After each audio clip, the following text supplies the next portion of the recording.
오늘 하나님의 말씀을 같이 보기를 원하는데 신명기 32장 4절을 우리 한번 스크린을 통해서 먼저 보시기를 원합니다. 신명기 32장 4절입니다. 같이 읽겠습니다. 시작. 그는 반석이시니 그가 하신 일이 완전하고 그의 모든 길이 정의롭고 진실하고 거짓이 없으신 하나님이시니 공의로우시고 바르시도다. 아멘. 하나님은 공의로우신 분이십니다. 하나님은 공의라라고 말을 합니다. 근데 이 공의를 말하라고 말씀하실 때 32장 4절의 시작을 하나님은 어떠한 분이시냐라고 말씀하시냐면 반석이라 말씀하십니다. 근데 이 신명기라라고 하는 이 신명기의 의미를 여러분이 아시겠지만 이 신명기라라고 하는 건 출애굽 2세대들에게 다시 한번 주님께서 간곡히 부탁하는 말씀입니다.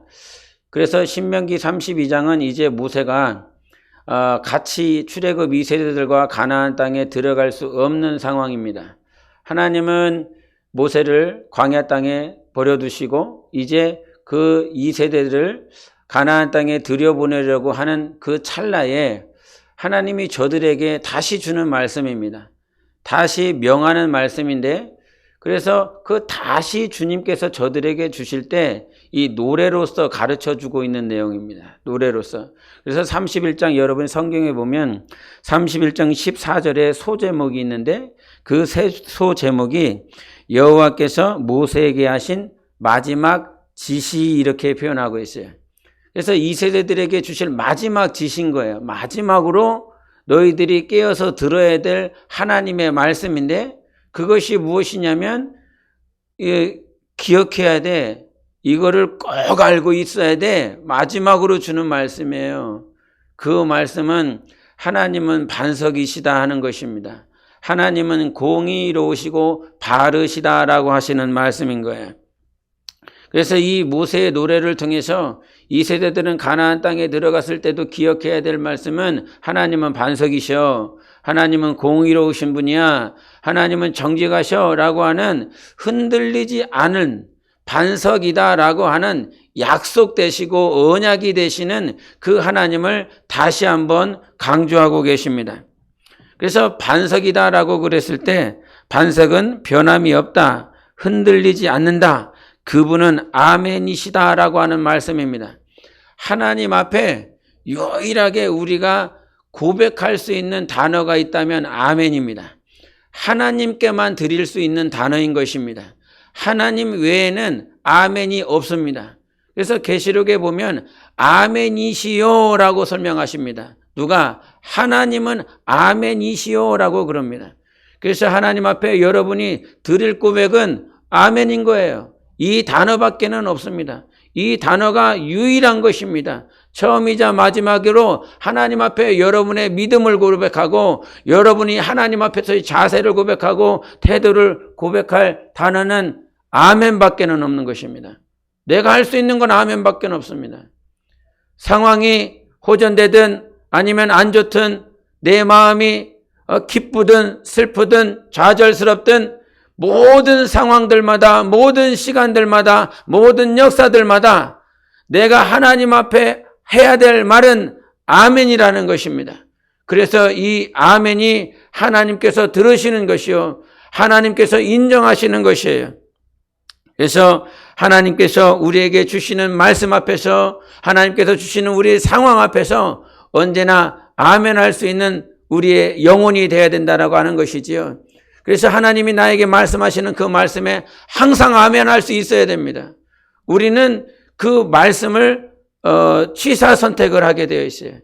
인간은 취사 선택을 하며 그래서 내 마음이 기쁠 때 혼적으로 즐거울 때 하나님 앞에 아멘 하려고 그러는데 그것이 아니다 이 말입니다. 여러분이 즐거울 때나 슬플 때나 억장이 무너질 때나 답답할 때나 낙심할 때나 아무것도 보이지 않을 때에도 하나님 앞에 아멘 할 수 있는 삶이 되어야 됩니다. 아멘 하는 영혼이 되어야 되는 것입니다. 가늠한 여인을 향해서 많은 사람들이 이 여자는 죽어야 된다고 간음을 했기 때문에 절대 율법에 의하여 살려둘 수 없다라고 말을 합니다. 근데 주님께서 그 여인을 만나서 나도 너를 정죄하지 않겠다라고 말씀하십니다. 그 누구도 정죄할 수 없는 여인이라고 말을 했다면 세상은 그 여자를 향해서 정죄할 거리들로 가득 찼다라고 할지라도 예수님께서 이 여자를 정죄하지 않겠다라고 말한다면 우리는 예수님의 말씀을 인정해야 되는 것입니다. 그래서 율법적인 상황들과 율법적인 그런 말씀 가지고 계속 욕하고 비난하고 판단한다 할지라도 주님께서 그렇게 안 하시기로 했어. 주님께서 그렇게 정죄하지 않기로 했어. 라고 그런다면 그 말씀을 인정하고 그 주님의 말씀 앞에 아멘을 할 수 있어야 된다라고 하는 거죠. 마찬가지예요. 가늠한 여인이라 할지라도 비록 나라 할지라도 그 가늠한 여인이 나라 할지라도 나는 죽어 마땅하다. 나는 오늘 자살을 해야 되고 나는 죽어야 되고 내 가족은 다 죽어야 돼. 이 세상에 있을 만한 가치가 없는 존재다라고 내 스스로 판단이 돼. 그러나 주님이 나에게 오셔서 너는 가장 가치 있다라고 말씀하시고 너는 가장 보배롭다라고 말씀하시면 그 말씀을 인정하시기를 바랍니다. 나를 인정하지 말고 주님이 나에게 뭐라고 말씀하시는지를 인정해야 됩니다. 부모가 저는 이 할아버지 할머니 때 이 욕하는 소리를 전라도 분들은 또 욕이 세지 않습니까? 경상도 사람들도 아주 욕이 센데 전라도 분들도 이 욕을 하는 이 욕이 굉장히 세요. 그래갖고 한마디만 말을 하면 벌써 죽어야 돼요. 한마디만 말을 하면 저 지옥에 가 있어야 되고 한마디만 말을 하면 일가족이 말살되어 있어요. 그처럼 욕이 세요. 그래서 그 욕이 많은 집안에서 이렇게 보면서 들으면서 이렇게 태어난 존재예요. 그러다 주님의 사랑의 언어를 들었어요.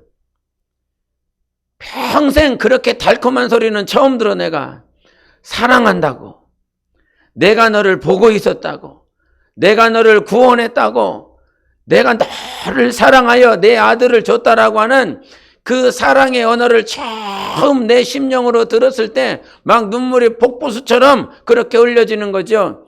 게으르고 나태하고 싸가지 없고 정말 이 세상에서 있어야 될 것 같지 않은 인생이라 할지라도 주님이 나에게 뭐라고 말씀하시는지 부모의 말을 인정하지 마요. 세상의 교사의 말을 인정하지 마요. 세상의 명예로운 자의 말을 인정하는 것이 아니라 주님이 나에게 뭐라고 말씀하시는지를 인정해야 되는 것입니다. 그래서 우리가 인정할 때 주님이 이 성경을 통해서 뭐라고 말씀을 하시냐면 주님은 우리에게 팩트를 말씀을 하세요.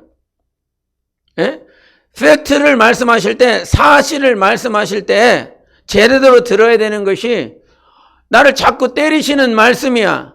팩트가 주님이 하시는 말씀이 자꾸 나를 때리는 말씀이야.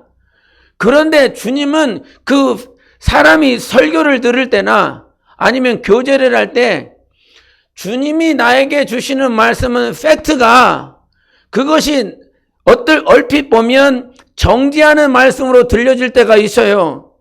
나를 죽이려는 말씀으로 들려질 때가 있어요. 바리새인들과 사두개인들을 향해서 독사의 자식들아 라고 그럽니다. 이거 팩트예요, 정죄예요? 예? 정죄하는 거예요, 팩트예요? 팩트를 얘기하는 거예요. 사실을 얘기하는 거예요. 독사의 자식들인 거예요. 예? 이 모든 인생들을 자기에게 맡겨주신 영혼들을 죽이려 하고 율법으로 목재고 아무도 살려주려고 하지 않는 그런 독사의 자식들이라 이 말이에요. 주님은 그들을 정죄한 것이 아니라 사실을 얘기를 한 거란 말이에요. 주님이 우리에게 사실을 말씀을 하실 때 그거는 정죄가 아니라 내 영혼에 친히 하시는 말씀인 것입니다. 내 영혼이 수용해야 되고 아멘해야 될 말씀을 우리에게 주시는 거예요. 목회를 하면서 힘든 것 가운데 하나가 뭐냐면 장례식장 가는 거예요.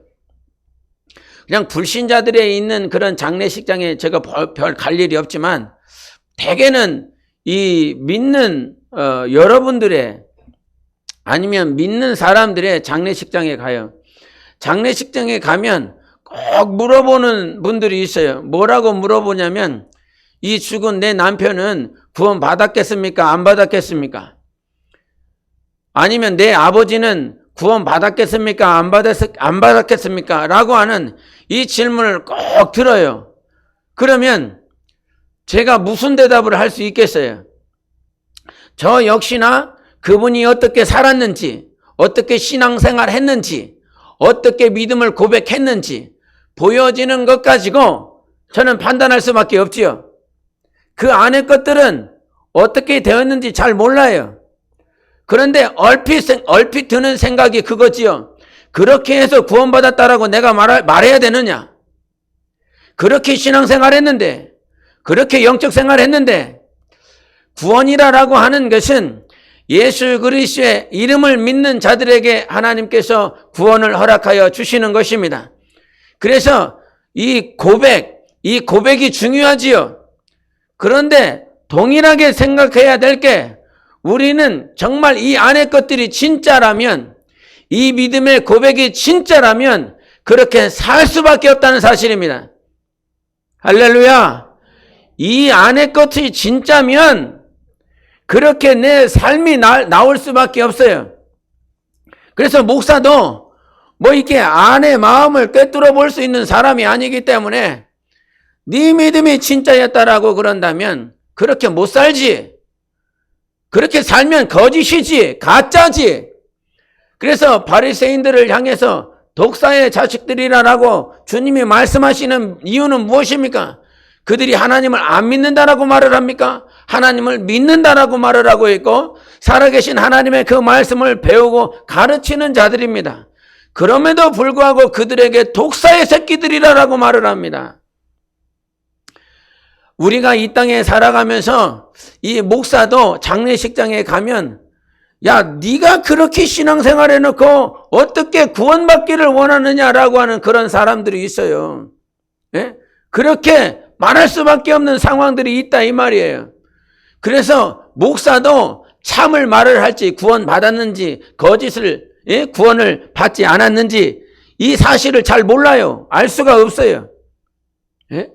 그래서 영적 생활은 목사의 말이 중요한 것이 아니라 오늘 우리와 함께 계시는 하나님의 말씀이 중요한 거예요. 목사도 보여지는 것 가지고 이렇게 되지 않았을까요? 짐작 정도 하는 거지요. 제가 구원받았겠습니까? 구원받지 못했겠습니까? 나도 잘 모르겠어요. 우리가 구원의 결정은 부활의 때에 이루어지는 것입니다. 이 땅에 아무리 잘하고 이 땅이 아니면 잘 못한다라고 할지라도 지금 당장 우리는 판단할 수 없어요. 그렇기 때문에 오늘 하나님께서 나에게 뭐라고 말씀하시는지가 가장 중요한 것입니다. 내가 아무리 잘났어도 내가 아무리 달란트가 많아도 하나님께서 아니다라고 그러면 그건 아닌 거예요.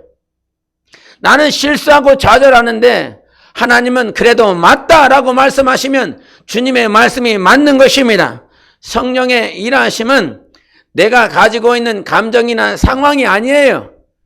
주님이 나에게 주시는 말씀을 가지고 하나님께서 일하십니다. 베드로에게 율법주의적인 사고가 가득 차 있었기 때문에 그가 비록 기도한다라고 하지만 하나님께서 기도할 때에 보자기를 하늘로부터 환상 가운데 내려주는 모습을 보았습니다. 그것을 더러운 짐승, 부정한 짐승을 하나님께서 먹으라라고 했을 때 그는 먹지 않았습니다. 이것은 먹을 수 없는 것이라고 말을 했습니다. 하나님은 그 환상의 뜻이 이방인을 향한 하나님의 뜻을 보여주시기 위한 환상이었어요. 이방인을 향하여 유대인들은 더럽다라고 추하다라고 하나님 믿지 않는 자라고 정죄하고 있지만 하나님은 그것이 아니다. 이 또한 거룩하다라고 하는 것들을 가르쳐 주시기 위해서 환상을 보여줬지만 베드로는 그것을 받지 아니하였습니다. 그런데 성령께서 고넬료에게 나타나셨습니다. 그 베드로를 청하여 말씀을 들으라라고 하는 주님의 음성을 듣습니다.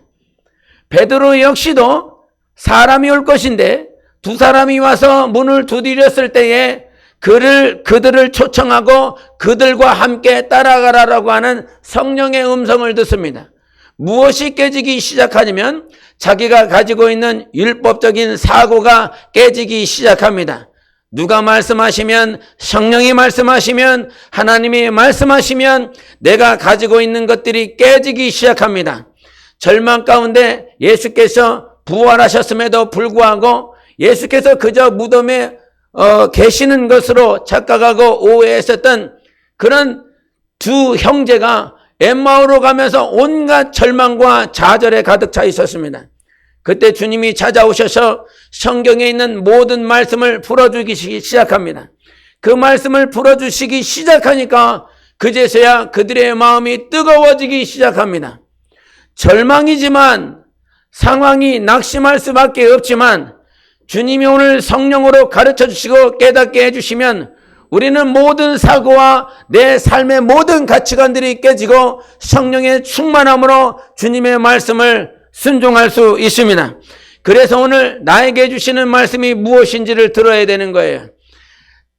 다른 사람이 나에게 뭐라고 말했느냐, 이 말은 정말 여러분 심히 이렇게 깊이 박혀 있습니다. 남편이 서운하게 한 말, 자식이 서운하게 얘기한 말, 그 말씀들 잊어버리지 않고 10년 지나 20년 지나 죽을 때까지도 그것에 못 박혀서 아파하고 슬퍼하며 죽습니다. 그러나 그 말은 다 없어져야 될 말입니다.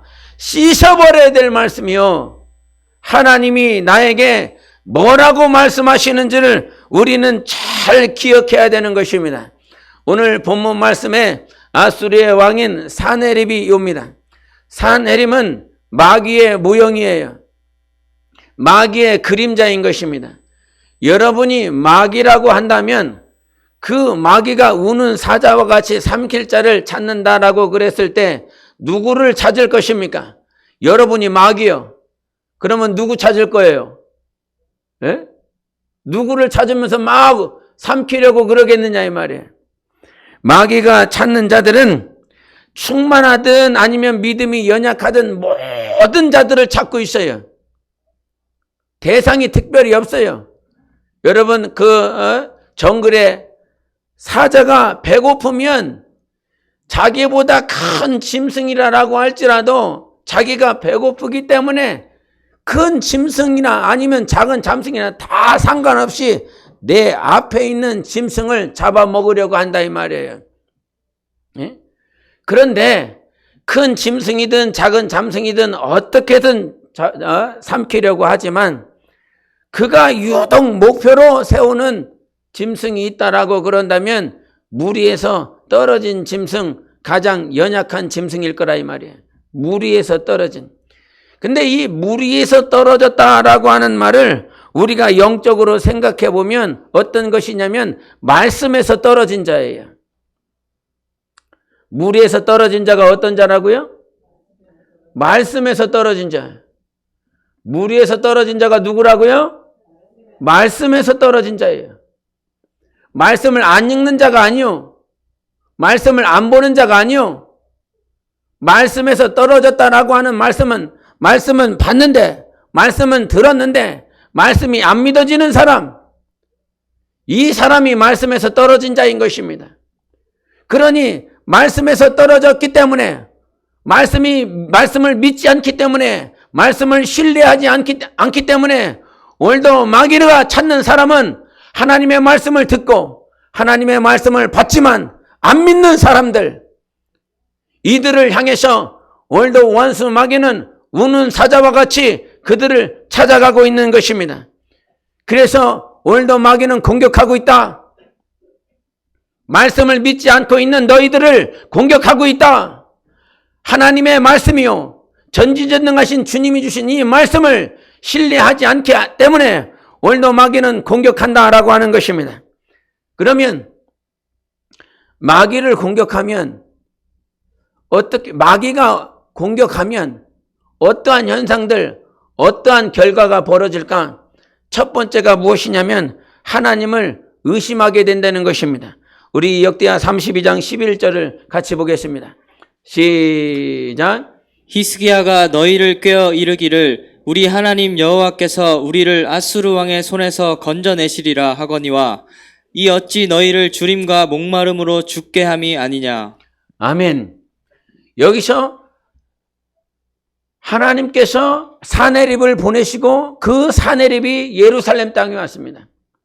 그런데 두 번째 줄에 보면 여호와께서 우리를 아수르 왕의 손에서 건져내시리라 하거니와 이 어찌 너희를 주림과 목마름으로 죽게 함이 아니냐. 이 말은 누가 하는 얘기냐면 히스기야가 하는 말이 아니라 사내립이 하는 말이에요. 사내립이 그 히스기야 듣도록 예루살렘에 있는 모든 주민들이 다 듣도록 하는 말이 무엇이냐면 하나님이 어떻게 너희를 건져낼 수 있겠느냐, 이 얘기를 하고 있는 것입니다. 마귀가 공격하면 마귀가 여러분의 삶과 여러분의 마음과 여러분의 생각과 여러분의 영혼을 공격하면 너희들의 상황이 이러한데, 너희들의 환경이 이러한데 어떻게 너희 하나님이 너희를 지켜줄 수 있겠느냐? 너희의 주림과 너희의 목마름을 어떻게 건져낼 수 있겠느냐라고 말을 하고 있는 것입니다. 누가 공격하면요? 마귀가 공격하면. 그래서 마귀의 공격은 첫 번째, 우리의 생각과 마음 가운데 하나님을 절대적으로 의심하게 만든다라고 하는 것입니다. 하나님 살아계시는 거 맞아? 하나님이 인도하시는 거 맞아? 하나님 도대체 어디 있느냐라고. 창세기 3장에 뭐라고 말을 합니까? 뱀이 와서 하나님이 참으로 동산에 있는 이 모든 열매를 먹지 말라 하더냐? 참으로라고 하는 부사를 말을 해요. 정말로 그랬냐고, 참으로 그랬냐고. 첫 인류에게 뱀이 와서, 사탄이 와서 하는 말도 진짜냐라고, 정말이냐 참이냐라고 의심을 품어주는 것입니다. 고라 자손이 제사장 가족 아닙니까? 제사장의 역할을 감당해야 될 그 고라 자손도 정말 하나님을 신실하게 섬겼고 성전에서 봉사하고 그 제사를 드리고 백성들을 인도하는 일에 온갖 일들, 굳은 일들을 다 했습니다. 그런데 바벨론으로 끌려가고 포로로 끌려가고 예루살렘은 회파되는 그 상황들 맞이하면서 세상 사람들이 하는 말이 무엇입니까? 너희 하나님이 어디 있느냐? 네 하나님이 어디 있느냐고 그 소리를 계속 듣는다는 거예요. 그래서 그들이 너무 힘들고 어려워서 주님, 세상 사람들이 그럽니다. 너희 하나님이 어디 있느냐라고 계속 물어봅니다. 그런데 우리의 모습을 보니까 하나님은 살아계신다라고 말할 수 없을 환경입니다. 우리 모든 민족은 포로로 끌려갔고 예루살렘은 사라졌고 모든 자들이 기근에 상처와 아픔에 그렇게 고통스러워하고 있는 이 육적인 모양이라 세상 사람들이 물어보는 그 질문에 우리가 대답할 수가 없습니다. 하나님 어디 계십니까? 하나님 어디 계십니까? 이 질문에 답을 할 수 없는 상황들이라 이 말이에요. 세상 사람들이 자주 질문하는 것들이 있습니다. 전도하면서 코로나 시대 가운데 자주 듣는 말이 무엇입니까? 하나님 살아계시면, 하나님이 사랑이면 도대체 이 질병은, 이 코로나는 왜 이렇게 버티렸냐고, 하나님이 사랑이냐고, 하나님이 정말 살아계시냐고 하는 이 소리를 듣게 됩니다. 그런데 여러분, 사랑보다 더 잔인한 것이 공의이고 언약입니다. 하나님은 아들 예수 그리스도의 보혈을 걸고 언약을 했습니다. 주님은 보혈을 걸고 내기를 한 것입니다. 하나님은 보혈의 약속을 성취하시며 보여주신 분이십니다. 보혈이 약속이라는 사실을 십자가와 부활로 확증하여 주셨습니다. 보혈이 사랑이며 사랑은 보혈을 통해 언약을 이루신다라고 로마서 5장 8절에 말씀하십니다. 우리가 죄인 되었을 때에 하나님의 그 사랑은 예수 십자가로 확정하여 주신 것입니다.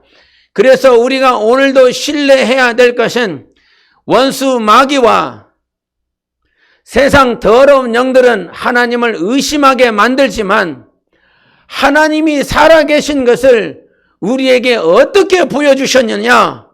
십자가의 죽음과 부활로 보여주신 것입니다. 그것이 약속인 것입니다. 그것이 공의고 언약인 것입니다.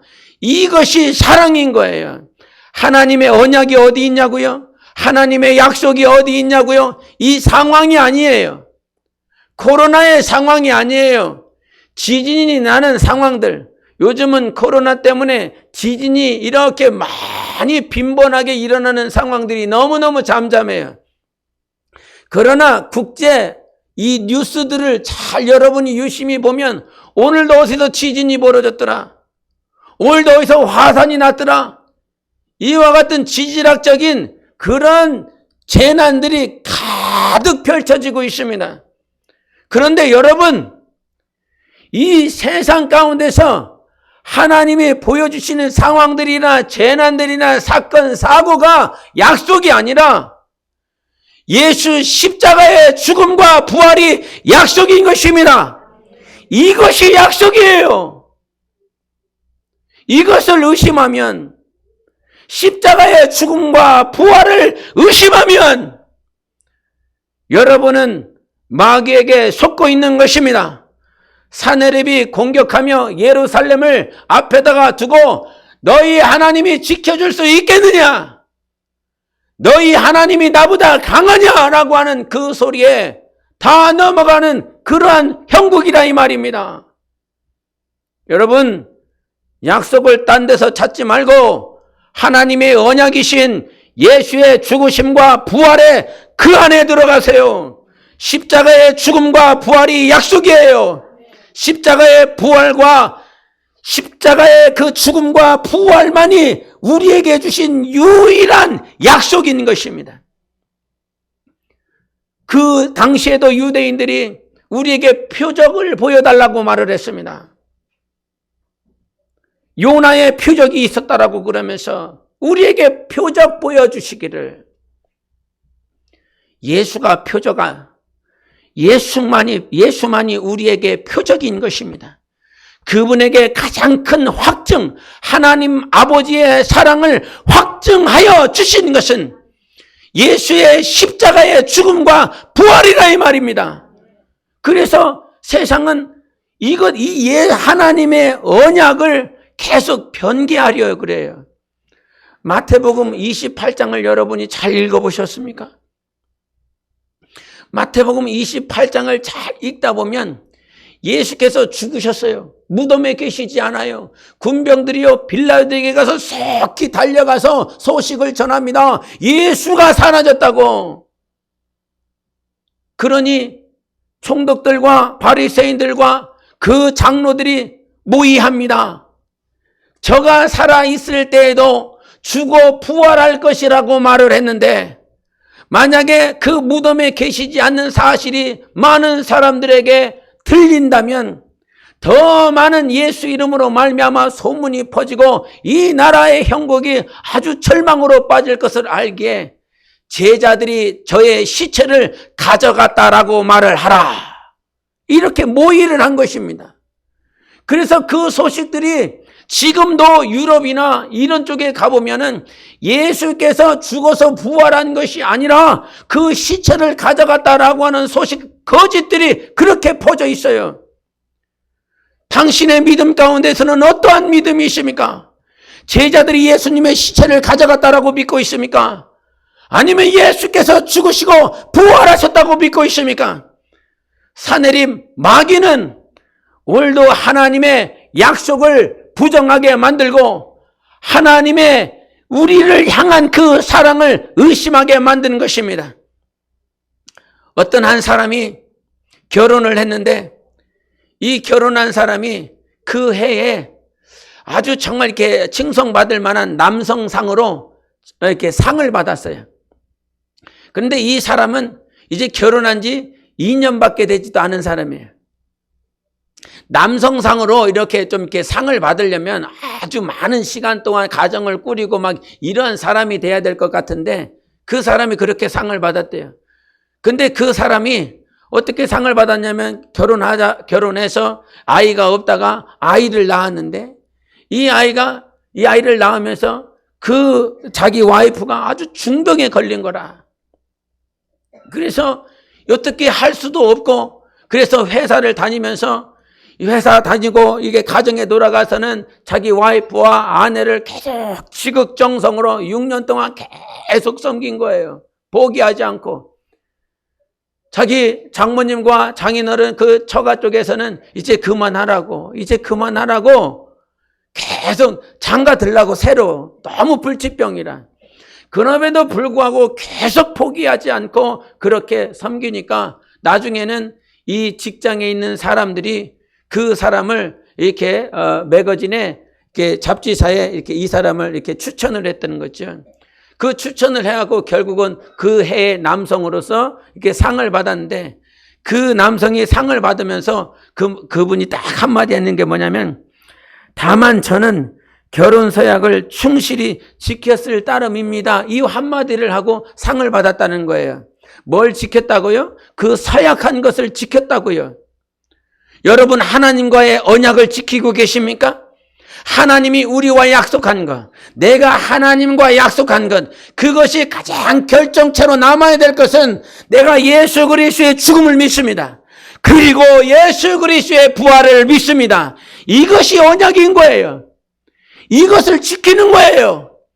이 하나님을 의심하게 만드는 더러운 그 마귀로부터 예수의 십자가의 죽음과 부활을 의심하게 만드는 그 존재가 우리에게 분명히 있습니다.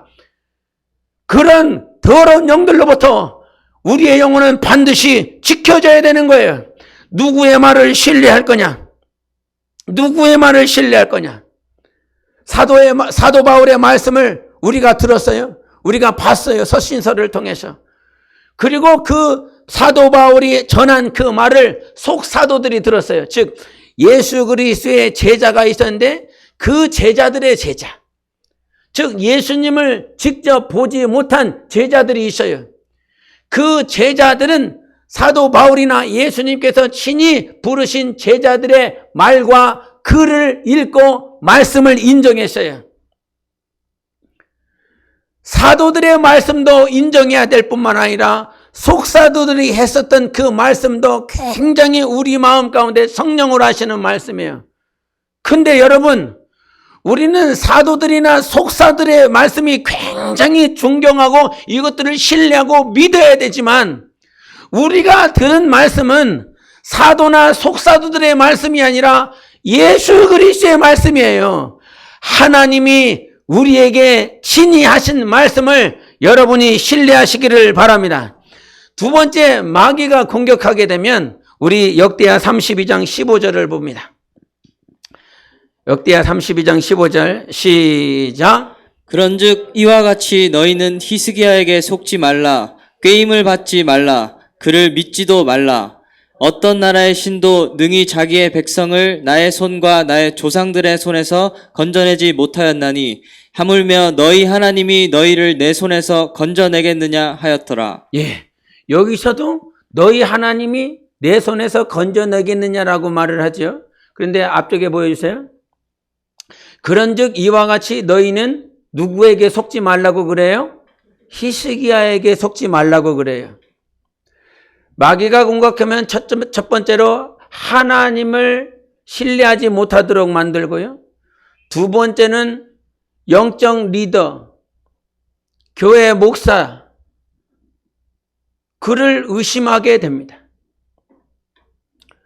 그래서 하나님께서 세우신 리더에 대한 신뢰가 없으면 영혼은 절대 자라지 않습니다. 뭐라고요? 뭔 말했어요 지금? 하나님이 세운 리더에 대한 신뢰가 없으면 절대로 영혼은 자라지 않습니다. 주신양 목사를 통해서 전하는 이 말씀이 여러분께 절대 들리지 않습니다. 들려지지 않습니다. 아멘이 되어지지 않습니다. 하나님께서 하나님의 역사를 하실 때 성경을 어디를 봐도 하나님의 나라를 세우는 일에 가장 먼저 한 것이 있다라고 그런다면 그것은 하나님의 나라를 이끌어갈 리더를 세우는 거였습니다. 하나님께서 애굽에 있었던 이스라엘 백성들을 출애굽시키기 위하여 그들이 고통당하고 있었을 때, 바로 밑에 있었을 때 하나님이 사전에 작업이 들어간 자가 있었는데 바로 그가 누구였냐면 모세라 이 말입니다. 이스라엘 백성들은 우리를 이 상황 가운데서 우리의 고통 속에서 누가 좀 해방시켜주고 이끌어줄까? 그렇게 고통스러워하고 있는 앞이 보이지 않는 상황에서 하나님은 리더를 이미 훈련시키고 있었습니다. 하나님께서 사울을 왕위에서 내리시고 하나님께서 이 예수 그리스도가 오실 그 하나님의 나라를 세우기 위해서 하나님은 다윗을 그 목동으로서 양을 치고 있을 때 그를 훈련하셨습니다. 그래서 성경 어디를 봐도 하나님의 나라는 하나님께서 세우신 리더를 통해서 이끌어 나가고 있습니다. 근데 요즘 세상의 마귀의 공격이 누구에게 있냐면 바로 그 하나님께서 세우신 리더들을 향한 공격인 거예요. 목사를 향한 공격에 굉장히 치우쳐져 있죠. 그런데 이것이 보이지 않으면 지금 마귀가 왜 공격하는지를 몰라요. 마귀가 왜 공격하는지를 모르니까 자기도 그 말이 맞는 것 같아. 저 사람들이 하래 맞는 것 같아. 제가 목사이기 때문에 목사를 두둔하는 게 아닙니다. 목사에게 허물이 있겠습니까? 없겠습니까? 허물이 있어요? 없어요? 없다고 해줘요? 있다 이 말이에요. 있어. 막 그 예수 그리스도를 믿고 있지만, 예수 그리스도를 잘 믿고 있지만 그들에게는 다 허물이 있어요. 베드로가 성령을 모셔드렸어. 그 당시에 초대교회의 리더로서 사용을 받고 있어요, 베드로가. 그런데 사도 바울이 와갖고 베드로를 깝니까 안 깝니까? 엄청 까지요. 예? 네가 이방인에게 복음을 증거하며 이방인을 사랑한다라고 그러면서 유대인의 인식을 가지고 헬라인과 음식을 먹는 그 일에 대해서 자기가 유대인의 사고를 가지고 있다 이 말이죠. 그러면서 사도 바울이 와서 그 베드로를 엄청 까대기 시작합니다. 예? 사도 바울은 흠이 없었습니까? 사도 바울에게는 연약한 것이 없었습니까? 그도 연약한 모양이 분명히 있었다 이 말이죠. 다윗이 하나님의 리더로 세움을 받았습니다. 그에게 부족한 것이 없었습니까?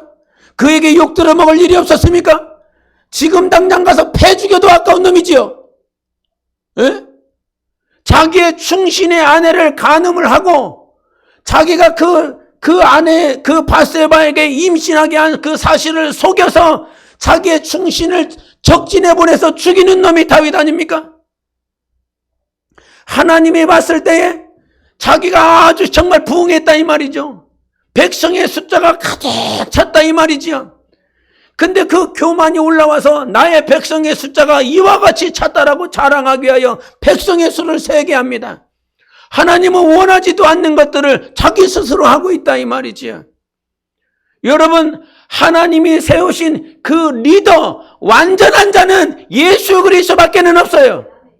예수만이 완전한 지도자이십니다. 그래서 주님이 말씀하실 때 마태복음 23장 10절에 이 땅에 있는 자를 아비라 하지 말라고 그랬어요. 이 땅에 있는 자의 선생은 단 유일한 한 분이 있으니 그 지도자는 예수 그리스도라고 말씀해 주셨습니다. 그런데 그분이 이 땅에서 승천하시고 부활하시며 하나님께서 하나님의 나라를 세우시기 위하여 하나님의 리더를 훈련하는 것입니다. 조신양 목사가 형편없어요. 저도 알아요. 얼마나 형편없는지 너무너무 잘 알아요.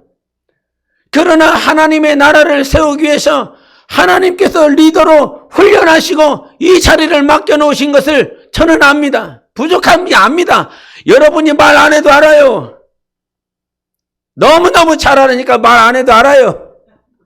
말하지 마요. 부족한지 알아요. 기도만 해주세요. 아멘. 쉽사리 안 해요. 기도만 해주세요. 내가 부족한지 너무너무 잘 알아요. 주님이 우리에게 유일한 지도자. 그래서 저도 주님을 봐야 되고 여러분도 주님을 봐야 되지요. 그런데 질서는 초월할 수가 없는 것 아닙니까? 주님이 세우신 리더 아무리 부족해도 이 리더를 하나님께서 세우셨다면 내가 죽을 때까지 충성하고 순종해야 되는 것입니다. 하나님께서 이 리더가 아니라고 그런다면 하나님께서 알아서 처리하세요. 할렐루야. 알아서 처리하니까 오늘도 내가 이 지도자에게 순종해야 되는 것은 누구 때문에 그러는 거예요? 나의 지도자가 완전하시기 때문인 것입니다. 이 지도자가 완전하시기 때문에 완전하신 이 지도자가 세운 이 땅의 리더를, 이 땅의 지도자를 신뢰하고 충성해야 되는 거예요. 그런데 요즘 보면 목사도 많고 설교하시는 분도 많고 매스컴에 막 흘러나오는 설교들도 많고 말씀도 많고 은혜로운 말씀도 너무너무 많아서 현상들, 아주 나쁜 현상들이 뭐냐면 자기가 섬기는 그 교회의 지도자의 말보다 오늘도 인터넷을 통해서 듣는 그 목사의 말씀을 더 신뢰하고 섬기고 순종하려고 하는 자들이요 얼마나 많이 있는지 몰라요. 하나님을 정말 신뢰하라. 하나님께서 세운 자를 신뢰하라. 시작. 여기는 좀 나는데 여기는 하나도 안 나? 다시 해보세요. 하나님께서 세운 자를 신뢰하라. 시작. 예. 요즘 그게 얼마나 파다한지 모릅니다. 예? 얼마나 많은지 몰라요. 예? 자기가 섬기는 교회 목사가 말할 때는 안 들어. 예? 전도해서요. 그러면 안 들어. 그런데 아주 그냥 그 매스컴에 나오는 유명한 목사가 전도해야 상이 있고 전도해야 신이 나고 전도해야 기쁘고 전도해야 하나님께 영광이 된다 그러니까 가서 전도하고 있어. 하나님은 절대 기뻐하시지 않습니다. 당신에게 상급일 것 같죠? 상급 아닙니다. 절대 그렇게 세워지는 것이 아닙니다. 절대 그렇게 세워지는 게 아니에요. 하나님께서 세운 리더를 통해서 정말 하나님께서 여러분 영혼을 다듬으시는 거예요. 여러분 영혼을 세우시고 하나님의 나라를 세우는 것입니다. 그래서 이 세상에 우리 한국 땅에 5만의 목사가 있대. 그 5만의 목사 가운데 완전한 목사 아무도 없다. 완전한 목사를 찾고 싶어? 그러면 죽어. 이 땅에는 없으니까. 완전하신 나의 패스터, 나의 유일하신 목자는 예수 그리스도다. 그래서 그 사실을 믿고 신뢰하며 오늘도 당신이 섬기고 있는 교회의 그 목사를 또 이 말을 하니까 오늘 목사님이 우리 교회에 아주 속 썩이는 인간이 있나 보다. 말 징그럽게 안 듣고 순종 안 하는 사람이 있나 보다. 그래갖고 말씀을 전하는가 보다. 아니요, 그게 아니요. 11월 달 목사 생일이라고 막 카페 가고 식사 막 대접하고 막 엄청 이렇게 해줘요. 너무 이렇게 황송해갖고, 예? 그래갖고 11월 또 생일을 기억할라. 그날만 되면 난 도망가고 싶어요. 예, 그날이 없었으면 좋겠어. 그날 막 사라져갖고 막 있었으면 좋겠는데 11월 3일 날도 제가 어디 가려고 그랬거든요. 11월 4일 날. 11월 3일 날 저녁까지도 내가 어디 그러니까 도망가려고 그랬어요. 근데 그때 아직 스마트폰이 살아있었을 때나 저희 사모가 카톡을 보내는 거예요. 내일 식사가 있다고. 그래서 다 이미 약속이 잡혀갖고 제가 도망가려고 했었던 거를 제가 못 도망가고 내년에는 꼭 도망가리라. 이렇게. 저희 교회 성도들 정말 잘 섬겨주셔서 너무너무 감사한데 뭐 속상해서 이런 얘기를 하는 게 아니에요. 하나님 앞에 서는 그날까지 우리가 반드시 해야 될 것이 있어요. 영광의 문을 통과하러 오늘 두 번째 설교인데 우리가 영광의 문을 통과하기 위하여 이 땅에서 영적 생활하는 것 아닙니까? 근데 이 땅에서 영적 생활하기 때문에 천국에 가면 마귀 없어요. 할렐루야. 귀신들 없어요. 미혹의 영들 없어요. 그러나 이 땅에 살고 있기 때문에 오늘도 마귀가 속이고 있는 거예요. 귀신이 속이고 있어요. 속일 수밖에 없는 이 환경 가운데서 그 마귀는 하나님을 의심하게 만들 것입니다. 그리고 여러분에게 세워진 하나님께서 세운 그 리더를 의심하게 만들 것입니다. 신뢰할 수 없도록 만들 것입니다. 그러나 하나님 때문에 신뢰해봐. 우리 주님 때문에 신뢰해봐. 사울이요, 사울 왕이 있었잖아요. 사울 왕이 하나님께 명령을 들은 것이 아말렉 다 쳐 죽여라 그랬어요. 그런데 살려서 오지요. 그랬더니 사무엘상 마지막 장에 사울이 누구와 싸웁니까? 아말렉과 싸우고 있습니다. 정말 사울을 살리고 싶어서 아말렉을 진멸하라고 그랬어요. 사울의 영혼과 사울의 가정과 사울의 자손들, 그 하나님의 나라를 위해서 하나님은 아말렉을 진멸하라고 그랬는데 자기 임의에 자기가 기뻐하는 것에 맞춰서 살려뒀어요. 그랬더니 그들이 살아나요. 죽여버렸으면, 없애버렸으면, 철저하게 박살냈으면 살아나지 않았을 것 같았는데 하나님 앞에 순종하지 않으니까 자기가 살려놓은 것들이, 자기가 그 남아냈었던 그 아주 부정적인 역사가 살아서 꿈틀꿈틀거리더니 사무엘상 마지막 장에 그들이 대적하는 존재로 일어나기 시작합니다. 그래서 결국은 사울이 그 아말렉 자손들에게 의하여 죽고 자기 칼에 엎드려져서 자살하여 죽어가는 것 아닙니까? 무당에게 가서 물어보고 하나님께서 주신 그 말씀에 순종하지 않고 백성들의 마음을 얻으려고 하지 하나님의 마음은 얻으려고 하지 않는 그런 사울의 패역하고 부정한 모양들이 사무엘상 마지막 장에 있습니다. 사무엘 하루 넘어갑니다. 뭐가 옵니까? 아말렉 군사가 그 시글락에 있었던 다윗을 향해서 열심히 뛰어옵니다. 그 사울이 입었었던 갑옷과 사울이 차고 있었던 팔구리를 가지고 막 뛰어옵니다. 뛰어와서 누구인가 봤더니 아말렉 군사여, 네가 왜 왔느냐 다윗이 묻습니다. 물을 때에 우리가 전장에서 있었는데 사울이 죽어가고 있었습니다. 칼에 엎드려져서 죽어가고 있었을 때에 사울이 나에게 말합디다. 나에게 내 목숨이 살아있다. 그러나 내가 고통스러우니 나를 죽여라. 그래서 아말렉 군사는 저의 고통을 보면서 저를 죽여버립니다. 그리고 내가 죽인 자가 사울이다라고 하는 증거를 가지고 오기 위해서 갑옷과 팔고리를 가지고 열심히 다윗에게 마치 기쁜 소식을 알릴 것처럼 뛰어옵니다. 그 전까지 사울은 계속 다윗을 죽이기 위해서 계속 쫓고 했기 때문에 다윗을 기뻐할 것이라, 자기의 대적을 죽였으니 기뻐할 것이라 그렇게 생각하고 옵니다. 그 소식을 듣고 다윗이 뭐라고 말을 합니까? 해통합니다. 고통스러워합니다. 우리 사무엘상 2장을 1장 보여주세요. 1장 19절 20절인데 같이 읽어보겠습니다. 시작.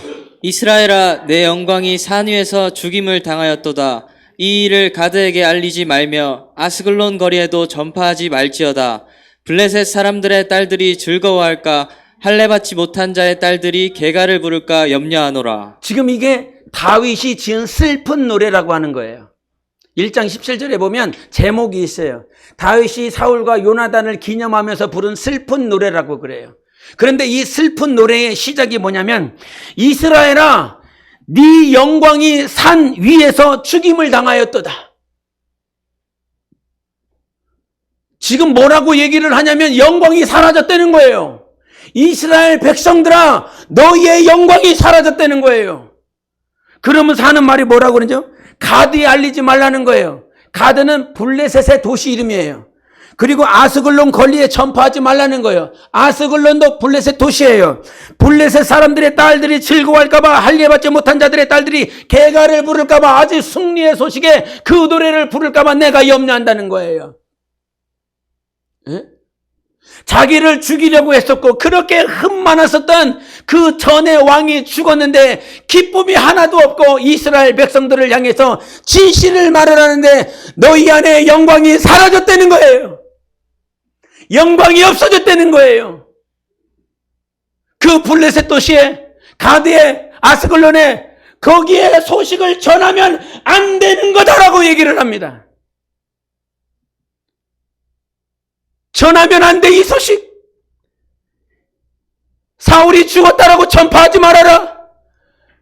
사울이 죽었다라고 저들에게 소식을 증거하지 말아라라고 말을 합니다. 그런데 한국교회는 더 특별해서 목사 하나만 뭐 하나 이렇게 잘못이 나오면, 실수가 나오면 이것이 온갖 다 퍼져 있어요. 세상 사람들이 다 알고 있어요. 아주 기똥찬 게 매스컴이 기독교 매스컴이에요. 근데 그 기독교 매스컴 가운데 그 매스컴의 유일한 사명이 있다면 목사 까는 거예요. 다른 거 하지 않아요. 목사의 잘못을 계속 나열을 해요. 이것이 세상에서는 정의지요. 그죠? 부도덕한 거예요. 잘못한 거예요. 이것들을 세상에 알리고 이러한 것들이 있었다라고 하는 것이 세상의 뉴스가 하는 거예요. 세상 사람들이 하는 거예요. 성경은 다윗을 향해서 말을 합니다. 다윗을 통해서 우리에게 말합니다. 너희들의 영광이 사라진 거예요. 이 소식은 세상 사람들이 기뻐할 소식인 거예요. 그러나 여러분까지 기뻐해야 될 내용은 아니라 이 말입니다. 여러분까지 박수치고 사울이 죽었구나 찬가를 부려야 될 그 소식은 아니라는 것입니다. 오늘 원수 마귀가 뭐 하고 있는지 아십니까? 이 세상에 주님이 세우신 그 리더가 잘못하고 절망하고 그렇게 부도덕한 일을 했을 때 여러분까지도 세상을 향해서 저 사람이 부도덕했다, 목사가 부도덕했다, 이 소식을 전파해야 될 사명은 없다 이 말입니다. 우리가 해야 될 것은 그를 위해서 기도하는 것입니다. 왜? 하나님이 세우셨으니까요. 주님이 세우셨으니까 하나님 그가 죄에서 돌이키게 도와주세요. 성경이 뭐라고 말하는지 아십니까? 나는 악한 자가 죽는 것을 기뻐하지 아니하며 악한 자가 그의 길에서 돌이켜 떠나 사는 것을 원한다라고 얘기했어요. 악인이라 할지라도 죽는 것을 기뻐하지 않는다고요. 여러분, 우리가 영적 생활하며 분명히 하나님 앞에서 온전한 모양이 하나님 앞에 드려지지 못하는 삶이 있을 수 있습니다. 그래서 성경 분명히 말해요. 악인이 나 죽는 거 원하지 않는다고. 그런데 하물며 예수 그리스도를 믿고 있는 여러분이 죽는 것을 주님이 기뻐하시겠습니까? 하나님이 기뻐하시는 것이 있습니다. 악인이라 할지라도 돌이켜라는 거예요. 난 죽는 거 원하지 않아. 비투성이라도 살아 있어라 살지어다라고 말하고 있어요. 주님께서 우리의 영혼이 살아나기를 원하십니다. 마귀의 공격 앞에서, 사내립이 공격하는 그 공격 앞에서 우리가 절대로 죽지 않습니다. 죽는 게 아니요, 하나님은 우리를 살리는 거예요. 맨날 시간이 부족해서 그러는데, 그렇게 하나님께서 히스기야를 쓰신 이유가 뭐냐면요, 우리가 지금 오늘은 32장만 봤는데 그 28장, 29장, 30장, 31장 요 앞에 보면 히스기야의 아버지가 아하스예요. 그래서 외우기 너무 힘들어서 히스기야의 아버지는 아하스, 쓰러지나 보다 이렇게 외웠어요. 근데 그 아하스가 뭐 했냐면요, 그 아수르에게 패하고 아수르에 있는 제단을 그대로 모셔왔고 예배드린 자예요. 제사 드린 자예요. 신당을 세운 자예요. 우상을 세운 자예요. 그런데 히스기야가 왕이 된 다음부터 다 없애버렸어요. 무엇을 회복했냐면 예배를 회복했어요. 예배를. 유월절을 드립니다. 아까도 본문에 있었지만 성벽 망대를 다 보수합니다. 보존합니다. 그리고 백성들과 함께 예배드리기 시작합니다. 그러니까요, 히스기야가, 저는 정말 놀라운 게 뭐냐면, 말씀을 이렇게 준비하면서 정말 놀라운 게 뭐냐면, 히스기야가 하나님이 우리와 함께 하십니다, 이 말에 안심하더라는 거예요. 지금 적군이요 대대적으로 몰려왔거든요. 그런데 히스기야 말 한마디, 저 육신의 팔보다 우리 하나님이 크시다, 그 크신 하나님이 우리와 함께 하신다, 요 한마디 듣고 모든 백성이 안심을 하더라는 거예요. 이 파워가 어디서 왔을까? 에? 그 한마디 어떻게 안심이 되지? 지금 죽이려고 하는 자가 창칼을 들고 병거를 들고 왔는데 어떻게 그것이 안심이 되냐 이 말이에요. 저는 그 정답을 찾았어요.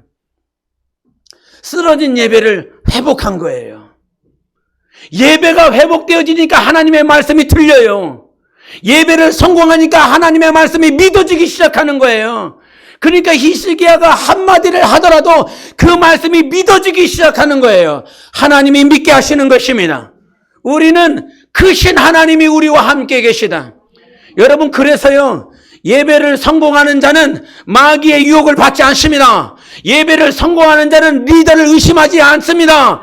그래서 하나님 앞에 승리할 수 있는 영적 생활을 할 수 있는 거예요. 하나님이 의심이 되면 오늘 예배를 성공해 보세요. 리더가 의심이 되면 오늘 하나님 앞에서만 예배 성공해 보려고 몸부림쳐 보세요. 여러분 영혼이 살아나고 하나님 앞에 부르짖고 기도할 수 있는 힘과 능이 생길 것입니다. 어떤 리더의 문제가 아니에요. 하나님의 문제가 아니라 이 말이에요. 어떤 시스템의 문제가 아니에요. 교리의 문제가 아니에요. 오늘 하나님을 구할 수 없는 내 영혼의 문제인 것입니다. 내 영혼의 문제인 것입니다. 그래서 그 어떤 마귀가 나를 오늘도 삼키려고 했어요. 죽이려고 그랬어요. 없애보려고 그랬어요. 그러나 하나님은 우리를 지키시는 하나님, 우리와 함께 하시는 하나님, 구원은 이미 성취된 거예요. 언제? 하나님이 우리와 함께 계시겠다라고 말씀하실 때 그때 이미 구원은 성취된 거예요. 하나님이 임마누엘이라고 말씀하셨을 때 우리는 이미 구원이 성취된 거예요. 그러나 우리는 구원을 성취해야 할 자인 것입니다. 어떻게? 오늘도 공격하고 있으니까요. 오늘도 나를 넘어뜨리려고 하고 있으니까요. 하나님이 함께 하시는 구원은 이미 성취되었지만 마귀와 귀신의 공격으로부터 세상 거짓 교리로부터 오늘도 나는 구원을 이루며 나가야 되는 것입니다. 그때 가장 필요한 것이 예배의 성공이요, 하나님 앞에 부르짖을 수 있는 영성이 있어야 되는 것입니다. 여러분, 예배 성공해서요, 하나님은 오늘도 우리와 함께 하십니다. 여러분의 상황에 집중하지 말고 여러분의 상황보다 세상 육신의 팔보다 크신 하나님이 우리와 함께 계십니다. 여러분 영혼이 구원을 받아야 영광의 문을 통과할 수 있는 거예요. 구원이 성취가 돼야 영광 앞에 설 수 있는 것입니다. 우리 한번 하십시다. 이미 구원은 성취되었지만 다시 한번 나 영혼아 구원을 이룰지어다. 3번 하겠습니다. 시작. 나 영혼아 구원을 이룰지어다. 나 영혼아 구원을 이룰지어다. 나 영혼아 구원을 이룰지어다. 아멘. 이것이 오늘 결론인 거예요. 구원은 성취되었습니다. 그러나 우리는 구원을 성취해야 합니다. 하나님을 의지하며 구원이 성취되는 여러분 가정이 되시기를 예수 이름으로 축원합니다.